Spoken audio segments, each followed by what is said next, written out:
Bonjour à tous, je voudrais vous partager une étude que j'ai faite. Et le titre de mon étude, c'est Ézéchiel 37. Je m'appelle David Randino et j'ai 11 ans. En fait, Ézéchiel 37, ça parle des os desséchés. Ça parle des os desséchés. Et le titre de mon étude, je le redis, c'est Que peut faire le pouvoir de l'homme? Donc, à une certaine occasion, le prophète Ézéchiel eut une vision au milieu d'une grande vallée. Il vit une scène lugubre. La terre était couverte sur toute son étendue d'ossements desséchés. On lui posa cette question: Fils d'homme, ces os pourront-ils revivre? Il répondit: Seigneur éternel, c'est toi qui le sais. Que peut faire l'homme quand de telles occasions se présentent? Rien, car ce n'est que la puissance miraculeuse de Dieu qui peut faire ce miracle. Ce n'est pas l'être humain qui communique la vie. Nous voyons que Dieu pose une question au prophète, et le prophète, comme nous le voyons, dit tout de suite à Dieu que Christ a le pouvoir de le faire, car il ne peut pas le faire. Il se rend compte que l'homme, il peut rien faire. Que l'homme, en fait, il est aussi petit qu'un grain de moutarde par rapport à Dieu. Dieu, lui, il peut faire, grâce à sa puissance miraculeuse, il peut le faire. Les âmes de ceux que nous désirons sauver sont comme la représentation des ossements. Ils sont morts dans leur délit et dans leurs péchés. Mais Dieu veut que nous les traitions comme s'ils étaient vivants. Il ne faut pas les traiter méchamment, les mettre d'à part, les mettre à côté. Il faut les traiter comme des frères. Jésus, notre modèle, il n'a pas repoussé les personnes de mauvaise vie. Il a été avec eux pour pouvoir les sauver de leurs péchés. Le Seigneur, il nous donne ce pouvoir quand nous sommes vraiment attachés à lui. Nous, en tant qu'adventistes, il nous le donne. Il nous le donne. Mais Dieu veut que nous les traitions comme s'ils étaient vivants. Si la question nous était posée: Fils d'homme, ces os pourront-ils revivre? Notre réponse ne serait qu'une confession d'ignorance: Seigneur éternel, c'est toi qui le sais. Cette prophétie s'accomplit pour ceux qui ne connaissent pas Dieu et que nous devons instruire. Ils sont desséchés de Dieu et nous devons leur donner de l'eau, la source de vie, la parole de vie, pour qu'ils puissent vivre.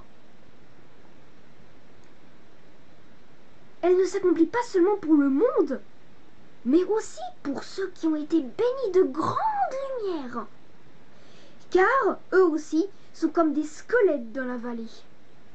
Ils ont une apparence humaine, mais n'ont pas de spiritualité. L'Esprit de Dieu, avec son pouvoir tonifiant, doit remplir chaque âme pour que tous les muscles et nerfs spirituels puissent être en action.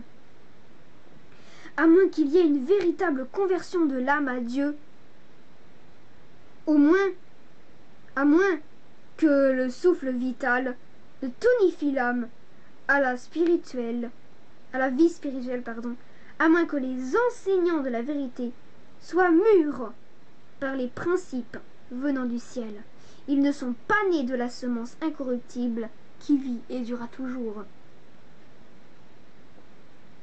Le renom d'être vivant, mais d'être mort. Le renom d'être vivant et d'être mort. Ils disent oui, on est spirituel, on est vraiment accroché à Jésus, mais quand viennent les difficultés, ils tombent. Ils tombent. Parce qu'ils tiennent leur sac d'orgueil. Ils ne veulent pas le lâcher pour qu'ils puissent tenir Jésus. Ils veulent garder leur sac d'orgueil, d'égoïsme. Nous devons leur donner ces messages. Réveille-toi, toi qui dors dans la poussière de la terre.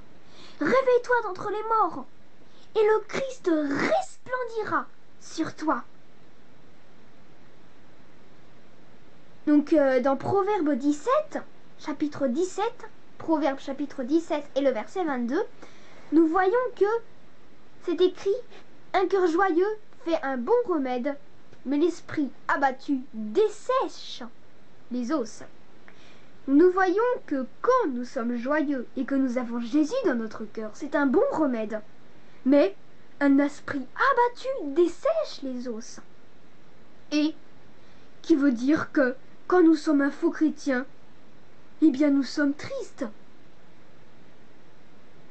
Même dans les difficultés, quand nous sommes accrochés à Jésus, nous ne devons pas être tristes, car Dieu nous donne toujours la joie. Nous sommes toujours joyeux avec lui. Même quand il y a quelque chose, par exemple, d'horrible, par exemple un décès ou par exemple quelqu'un qui meurt comme ça. Il faut être joyeux, car le Seigneur nous donne la force de surmonter ces épreuves.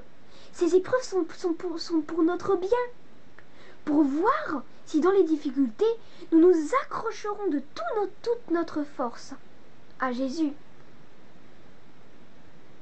Les os desséchés signifient aussi les chrétiens d'aujourd'hui, mais qui sont endormis spirituellement. Les ossements qui reprennent vie, Dieu en fait une armée pour lui, pour partager la vérité et que le monde entier, grâce à ses messagers, puisse connaître le message de Dieu. Dieu nous appelle tous. Dieu nous appelle tous à venir dans son armée, à être enrôlés comme soldats, comme de petits vaillants soldats pour lui. Dieu nous appelle tous, aussi bien enfants, tout petits enfants, parents, personnes âgées, à tout âge, nous pouvons être enrôlés dans son armée. À tout âge. Nous devons faire connaître au monde le message de Dieu. Le Seigneur revient bientôt. Il ne faut pas perdre une seconde. Il revient tellement bientôt qu'il ne faut pas perdre de temps. Le Seigneur revient bientôt. Soyons courageux et enrôlons-nous dans l'armée du Seigneur.